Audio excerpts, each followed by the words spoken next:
In 1976, the aviation industry witnessed what should have been a revolutionary event, the flight of the Concorde, the world's first supersonic commercial aircraft.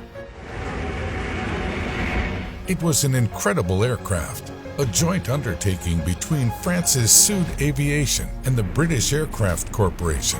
During its heyday, only the Concorde could ferry passengers from New York to London in just under 3 hours.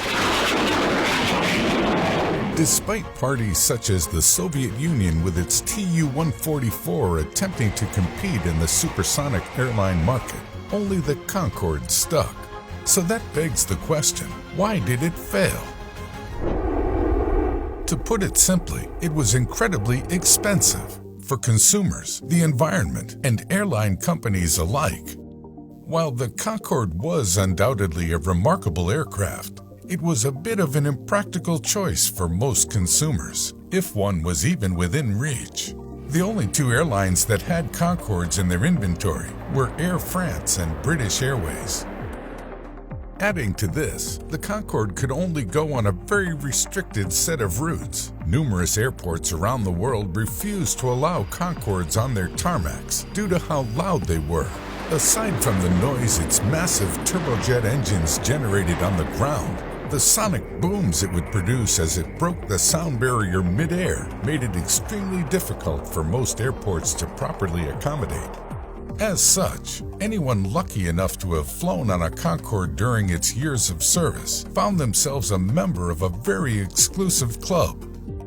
In a literal sense, only the rich and famous could afford to fly on the Concorde. This was due to just how much it cost for a ticket to ride the blazing fast luxury aircraft. Anyone hoping to experience supersonic flight for themselves would have to shell out on average a whopping $12,000 for one set of round-trip tickets to get on board. Adjusted for inflation, that's a little over $50,000 today, more money than most people make in a year. The Concorde also faced stiff competition in the luxury aviation industry from private jets and standard commercial aircraft chartered out for personal or shared use, like the Boeing 747-8 VIPs we see rented out today. This was a much more affordable and practical option for anyone who needed a quick, direct, and private mode of travel. From Mick Jagger to middle management, almost anyone with money to spare could book a private jet. Today, costs for renting out a private jet start at roughly $4,000 per hour for a mid-sized jet that will seat 9 passengers, and $8,600 per flying hour for a larger jet that will take you and 14 to 18 friends cross-country. Expensive, but much more realistic of an asking price than what it cost to fly on a Concorde. So why exactly did it cost so much to book a flight on a Concorde? While this plane was a revolutionary feat in engineering, it also came at the wrong time. Just 3 years before the Concorde's first public flight, the world faced an oil crisis. During this time, oil prices rose by nearly 300%, and despite all of the Concorde's innovations, it wasn't exactly a model of efficiency.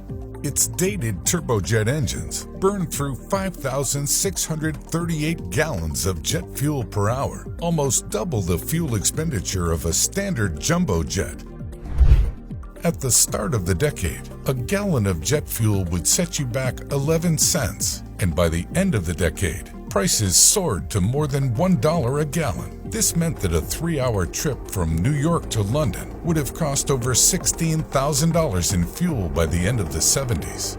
It wasn't just fuel that drove up ticket prices for the Concorde. It also required more maintenance than its subsonic counterparts.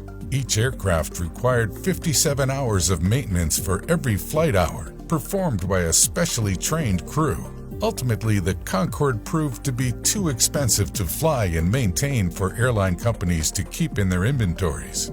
As the new millennium approached, British Airways and Air France were already planning its retirement.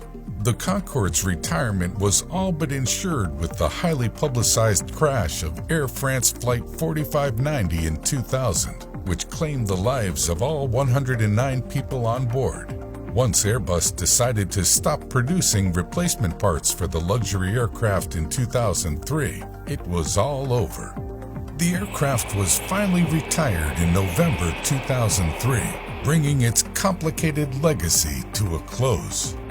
Only time will tell if we'll see passenger aircraft capable of supersonic flight again. But when that happens, it'll come with a boom.